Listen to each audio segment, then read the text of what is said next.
morning, ladies and gentlemen. I've got to say, I reflected on the earlier presentations about this technology that's coming, and I sort of said, wow, what have we got to look forward to, particularly with 5G? And then I thought, I love gadgets. As my wife knows, I love gadgets, so there's a perfect excuse in the next year or two to buy the latest iPhone, the latest iPad, the latest MacBook Pro. So I look forward to that. It's been an interesting journey, and I reflected again on what Steve earlier said in his presentation about we're in a war for the betting dollar. We're in a war for the betting dollar. And it struck a nerve for me in that when we look at the global picture, there are so many opportunities that we have that we are not doing as yet. And I want to reflect a bit more on Winfried's earlier presentation as well. Just a bit of background for those who don't know. Tabcorp's the leading wagering operator in Australia. Its market share is around 57%. Turnover-wise, it does about $16 billion in the Australian market. And of that $16 billion in turnover, it returns about $1 billion to the industry in Australia. In terms of customers, it has around 700,000 customers, and we do about 1.1 billion bets annually. So it's quite a sizable operation with over 4,400 venues spread across the country. And obviously our biggest day is Melbourne Cup Day and continues to be. I wanted to talk a little bit about customer experience. Over the years, we hear that term used quite often in forums such as this, yet we often go back to our organisations and tend to actually forget about the customer. And in my view, the globalisation of racing in terms of vision is actually well advanced, particularly from an Australian perspective. I can remember back, and for those in the room, way back to 2003, where if you were sitting in Australia watching Sky Racing, the only international coverage you normally got was Saturday morning from New Zealand. That was it. Now, move 17 years forward, and our customer in Australia can now enjoy, via Sky Racing, racing from around the globe, whether that's racing from Hong Kong, racing from Royal Ascot, or indeed, as I saw the other day, we were watching racing from Mohawk in Canada in blinding snow. It was such a contrast. We had a 43-degree day outside in Sydney, yet I could watch racing from Mohawk, bet on racing from Mohawk, and it was actually snowing, and I still marvel at how the horses get around. But in terms of wagering, we're still not there. We've got a long way to go. And as Winfried said, there are so many opportunities. As Steve said, in terms of technology, there are so many opportunities we are yet to take advantage of. In terms of our journey, we started it back in 2007. And you'll have a speaker, John Stewart, the CEO of Pumulella, on later on. And we were at a joint session in Singapore, of all places. And the title of the presentation was Commingling from Talking to Doing. So this is 2007. This is 13 years ago. If you reflect from Steve's presentation about where technology is going, yet 13 years later, we are still talking about some of the options or some of the possibilities for commingling. It's a difficult journey. We started ours with New Zealand, pooling both ways. But it's often a challenge, particularly when you are new to international commingling. We've got colleagues from the USA and Canada here today, and for them it's been normal for years and years and years. But back in 2007, it was a difficult concept to understand. So how is it when you're betting in, say, New Zealand, what dividends were you going to see displayed on a screen? Were they going to be different to what the dividends were going to be displayed in Australia? Was there going to be a latency in terms of time? How are customers going to engage in the product? So we got over those hurdles, but one of the biggest hurdles we had was talking to our regulators who were in the position of being in control of a pool. So historically, a regulator would look at it and say, okay, I know what you're doing, I know how you're calculating dividends. How on earth do I know that the other party who may host those pools for a new jurisdiction such as New Zealand, how do I know it all works okay? How do I know that the dividends are calculated correctly? And we went on a path or a journey with the regulators to make it happen with New Zealand back in 2007. We then expanded that to include South Africa, Singapore and Hong Kong. But we quickly realised that it would take a year to get a commingling partner together, and it would cost an awful lot of money to make it actually happen. So we started to think about the creation of a hub, and I think John Stewart will be talking about the notion of a Tote Hub later on. And we looked around at different opportunities, and in 2010, we actually went with our friends at Pumulella and created a new Tote Hub called PGI, and it's one of the sponsors here today at the conference. And in 2020, however, there's still a long way to go. So that's 10 years ago. We thought about that concept. It's going quite well, but there's still so many opportunities around the globe.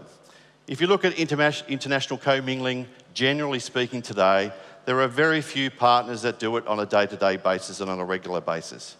And when I was thinking about this presentation, I thought, well, in terms of, we hear now what, for example, if climate change, there's an aspiration to have zero net carbon emissions by 2050.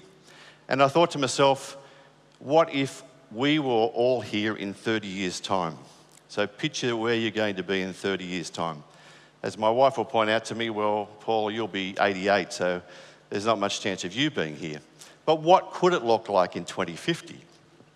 And I would hope, along the themes that Winfried was talking about, that on a day-to-day basis, we are commingling across the globe to enhance the customer experience. It's not about roadblocks, it's about actually enhancing what the customer wants. Our customer is agnostic as to where the pool should be hosted. All the customer wants is access to that liquidity. So I would hope that by 2050, for those in the audience who are still quite young and are here in 30 years' time, I hope that we'll have worldwide commingling, and when people look back, they'll think, well, why didn't we do it a long time ago? And my question when I was thinking about this presentation, if it's so easy for social or digital brands like Twitter, like Facebook, like WhatsApp, like Instagram, if it's so easy for those type of brands, those type of companies to globalise almost overnight. I mean, 10 years ago, you wouldn't have heard of most of these companies. If it's so easy for them, why is it so difficult for the racing industry to expand international commingling and to make it a reality and enhance that customer experience? We all love watching racing around the globe. Let's all love betting into those pools. So how do we get there sooner in 2050? If you all say to me, yeah, that's fairly reasonable, by 2050 they've got to be there. It'd have to be there. Well, if that's the scenario we think will happen by 2050, why can't it happen now? Why can't we get there sooner? And there are a number of significant issues to overcome, and other panel members are going to discuss some of those issues. But I wanted to go on to Winifred's theme about this new protocol to make it happen much more quicker. At the present time, traditionally we've used a protocol called ITSP. It's served its purpose, it's done really well, but technology has now moved on. And it's now time for a new protocol, or a new protocols.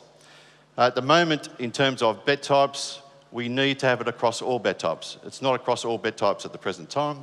We need to include bet-by-bet information, include wagering triggers, have higher frequency updates, a greater exchange of approximate dividends, and include non-wagering data, such as fields, form, jockey, riders, and colours. So the new protocol that we're talking about is quite widespread. Now that's only one element, and I think George is going to talk later on about the protocol in particular detail. But that's just one element, and I just focused on, reflect on one of Winfried's comments. It's now getting much harder and harder from a regulatory stance to globally commingle.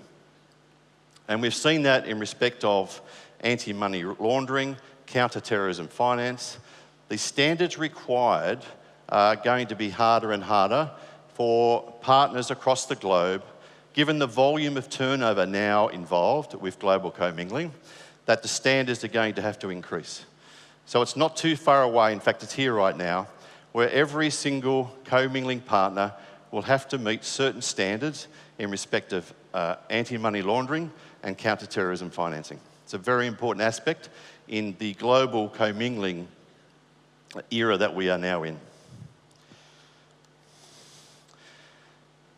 Now, move forward. Now, we've seen a renewed interest, and meetings are now being held this week to discuss the whole process of this new protocol. And those meetings are being held through, as most of you know, the European Parimutuel Association and the Asian African Toad Association. So those two groups are coming together this week to talk about how we might move forward in this new protocol, whatever that may be. Now, it's hoped that all major countries will be commingling all common bet types, not by 2050, but by when? Is 20 and 50 too far away? How can you make it happen more quickly? Now, we know the countries that would really help with the international commingling in terms of the customer experience by, much sooner than 2050. Countries like Japan, Korea, India, Italy. We've got to open our minds about where global commingling can lead to and where it might end up. But as I stressed before, if you look at that graphic that said where tote betting will be in 2050, why can't it be there? So the onus is on all of us to work together, particularly countries like Japan, Korea, India, and I can name a host more, that we've got to get out of this mindset of why it can't happen. And I'm sure many of you around this room, as I'm talking about this, will be saying to yourself, well, it can't happen because of this, and it can't happen because of that. I reflect on Steve's earlier presentation where he talked about new 5G, or the 5G technology, and the fact that I can get a new iPad and an iPhone. Where, in terms of technology, it's all about what's possible and what's coming. And it's so exciting to see what's just around the corner. And my wish is that we also see that with commingling, using the latest available technology to make true global commingling a possibility and, in fact, make it happen sooner rather than later. Thank you.